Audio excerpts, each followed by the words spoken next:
वाला है जो ये सब बयानबाजी कर रहा है। जी जी संदीप जी, हम आपकी बात को आगे बढ़ाएंगे, उससे पहले विनोद जी, आप चूंकि अभी अभी आपने ज्वाइन किया, और अरविंद जी आपको हम बता दें, विनोद शर्मा हमारे पास मौजूद हैं जिन्होंने वो खबर लिखी थी। हम आपके पास भी आएंगे, लेकिन एक बार विनोद जी से जानना चाहते हैं, पूरा बवाल उसी दिन से हुआ जिस दिन से खबर अखबार में आई, और उसके बाद अचानक लगा कि पूरी जो इसके पहले जो 4 दिन अनशन से एक माहौल बना और अलग डायरेक्शन में जा रहे थे, भ्रष्टाचार के खिलाफ एक माहौल बना, सीडी से एक डायरेक्शन चेंज हो रहा है। तो लगता नहीं कि मतलब जिस ढंग से इस समय पर सीडी आया है, जैसा कि खबरों में कहा गया कि सीडी कोई अननोन आदमी अखबार के दफ्तर तक सीडी पहुंचाई गई, अलग अलग जगह सर्कुलेट हुई, सीडी देने वाले की मंशा कुछ और थी, और जो मंशा थी वो मंशा कहीं कामयाब हो रही है, चाहे वो जो लोग हों। देखिए, ऐसा है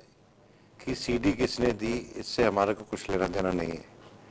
और वो सीडी बिना उसको कंफर्म किए, उसको किसी तरह से एनालाइज किए,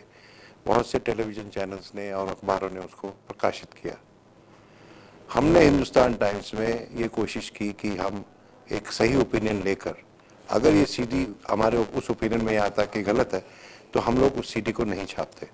तो हमारा तात्पर्य अन्ना हजारे जी की मुहिम को कमजोर करने का नहीं था, हमारा तात्पर्य भूषण साहब और उनके बेटे के खिलाफ कोई मुहिम शुरू करने का नहीं था। हमारा तात्पर्य सिर्फ एक था कि जो हम छाप रहे हैं, क्या उसकी डिफेंस में हमारे पास कोई ओपिनियन है,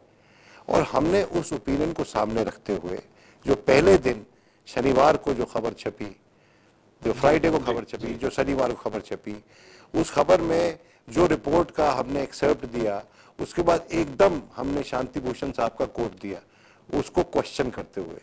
तो हम पे ये तोहमत नहीं लगाई जा सकती कि हमने कोई बवाल खड़ा करने की कोशिश की, और जब हमने ये किया तो और अखबारों ने बिना उसको कंफर्म किए उस सीडी को, उसमें जो बातचीत थी उसको एडवर्बियम जैसा कि उस सीडी में थी वैसा छापा। हमने उसको सेंसेशनलाइज नहीं किया, हम सिर्फ इतना कहा कि हमने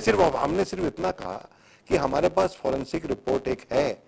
जिसके दम पर हम ये खबर लिख रहे हैं, और उसके साथ साथ जो शांति भूषण का वर्जन है उसको भी हमने दिया और अमर सिंह के वर्जन को भी दिया। सिर्फ एक सवाल, ऐसे समय में ये सीडी आना जिसमें ये कहा जा रहा है 2006 का कोई बातचीत है अमर सिंह मुलायम सिंह की, जिसका भी कट पेस्ट उसमें डाला गया है, ऐसे समय में सीडी आना जिसने भी पहुंचाई, आप तक पहुंची, इंडियन एक्सप्रेस तक, जहां भी पहुंची, उसका कुछ मकसद रहा होगा, जो मकसद कहीं न कहीं इन लोगों को ऐसे समय में घेरने का रहा होगा जब लोकपाल बिल ड्राफ्ट कमेटी में शामिल है, मीटिंग की बैठकें हो रही है, तो कुछ उस मकसद में उन्हें। देखिए, बात सच है आपकी कि जो टाइमिंग था इसका वो थोड़ा सा सस्पेंस उसमें है कि ये टाइमिंग इस समय क्यों ये सीडी मार्केट में आई।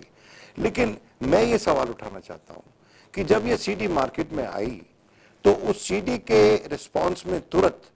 देखिए, मेरे पास एक रिलेटिव ट्रूथ है जिसका वो एक रिपोर्ट की शेप में है।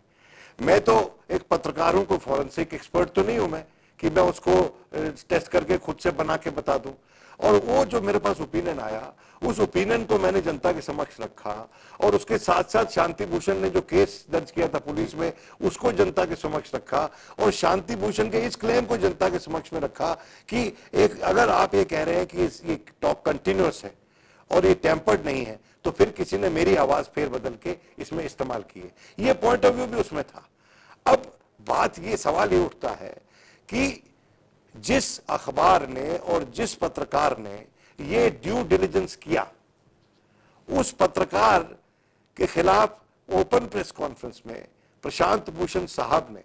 मैं साहब बोल रहा हूं आज भी उनको, हालांकि जो उन्होंने मेरे साथ व्यक्तिगत तौर पे करने की कोशिश की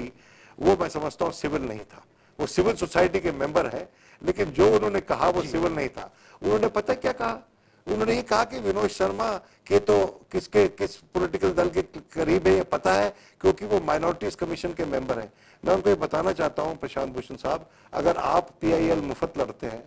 तो मैं भी माइनॉरिटीज कमीशन में मुफ्त काम करता हूं, और मैं कोई पगार नहीं पाता माइनॉरिटी कमीशन से। और अगर माइनॉरिटीज को डिफेंड करना, इस देश में करप्शन को प्रोत्साहन देना है, तो ये करप्शन मैं बार बार करूंगा। प्रशांत भूषण चूंकि यहाँ नहीं है, लेकिन अरविंद केजरीवाल हमारे साथ मौजूद है। अरविंद जी, सुना आपने विनोद शर्मा जो बात कर रहे हैं, एक मुद्दा है जो जिससे सहमत विनोद भी हैं कि सीडी जिस समय ये आई है, जिस समय सीडी मीडिया के अलग अलग संस्थानों तक पहुंचाया गया, सीडी पहुंचाने वाले की मंशा कुछ और थी, मंशा यही थी ऐसे समय में सीडी आए, ऐसे समय में सीडी में जो भी बातें, चाहे वो टेम्पर्ड है, फैब्रिकेटेड है, एडिटेड है, जो कुछ भी है वो तो जांच से पता चलेगा, लेकिन सीडी बांटने वाले की मंशा कुछ और थी, शायद वो अपने मंशा में कामयाब हुए। क्या लगता है आपको?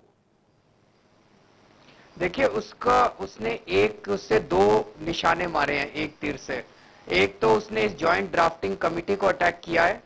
और दूसरा जो दो केसेस सुप्रीम कोर्ट में चल रहे हैं, इस सीडी के अंदर एक सुप्रीम कोर्ट के जज का नाम है, और ये कहा गया है कि प्रशांत भूषण उन जज को अच्छा मैनेज कर लेते हैं, और अगर 4 करोड़ रुपए खर्च किए जाएं तो जज मैनेज किया जा सकते हैं। अब वो जज जो है वो 2G स्पेक्ट्रम का केस और अमर सिंह के टेप्स के डिस्क्लोजर का केस, दोनों में वो जज इन्वॉल्व हैं। तो शायद उस सीडी देने वाले की मंशा ये भी रही है कि ये सीडी के रिलीज होने से वो जज शायद अपने आप को इन दोनों केसेस से रिक्यूज कर लें, क्योंकि वो जज बेहद ईमानदार और सख्त माने जाते हैं। तो ये बात केवल इस जॉइंट ड्राफ्टिंग कमेटी की नहीं है, ये एक बहुत ही संगीन कॉन्स्पिरेसी है जिसकी तह तक जाने की बहुत जरूरत है, बहुत सख्त जरूरत है। विनोद जी, इसका जवाब आप देंगे, क्योंकि ये कंस्पिरेसी है, और अगर कंस्पिरेसी है तो इस कंस्पिरेसी को एक तरह से अखबार में पब्लिसाइज करने के लिए जिम्मेदार थोड़े आप भी होंगे। देखिए, अखबार में पब्लिसाइज तो हमने उसको ठोक बजा के देखने के बाद किया है ना, और बहुतेरे जिन्होंने बिना ठोक बजाए उसको छापा है, और हमने तो किसी जज का नाम नहीं लिखा और किसी जज का। और मैं बड़ा हैरान हूं कि अरविंद साहब ये जज साहब की बात कर रहे हैं, ये अच्छी बात नहीं है। अगर ये सब आप इस पे बहस करनी है तो एक प्रॉपर तरीके से बहस होनी चाहिए। भारत की उच्चतम जुडिशरी को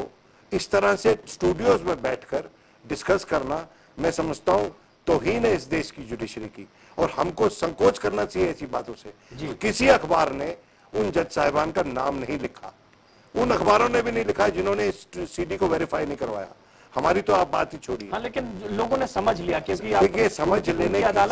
की बात अलग है, समझ लेने की बात अलग है, और ये कहना अलग है कि वो जज साहब किस बेंच पे बैठते हैं, तो that amounts to almost 90% identification. ये गलत है, ये ऐसा नहीं होना चाहिए इस देश में। विनोद जी, पूरी बात आपकी सुनेंगे, तमाम मेहमान हमारे साथ बने हुए हैं, तुरंत लौटते हैं, चर्चा जारी रहेगी, आप बने रहिए हमारे साथ, देखते रहिए न्यूज़ 24।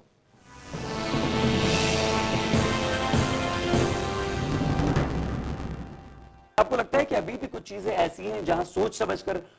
नाम लेना चाहिए, बात करना चाहिए, थोड़ा सा और सत्यता प्रमाणित हो जाए वहां तक इंतजार करना चाहिए? बिल्कुल, और किसी को भी ये नहीं समझना चाहिए कि उसी का सत्य शिवम और सुंदरम है, मेरा भी नहीं है। मैंने अपना सीडी का है। आप एक बात बताएं कि उस सीडी पर आप पूरे कन्विक्शन के साथ है, आपको लगता है कि मैंने आपको शुरू में कहा कि मैं कोई फॉरेंसिक एक्सपर्ट नहीं हूं, और चूंकि मेरे पास वो एक्सपर्टीज नहीं है, मैंने उस एक्सपर्टीज को ढूंढने की कोशिश की, अपने लेटर हेड पे चिट्ठी लिखी और ये निवेदन किया कि ये चूंकि ये प्रोफेशनल पब्लिक इंटरेस्ट में है,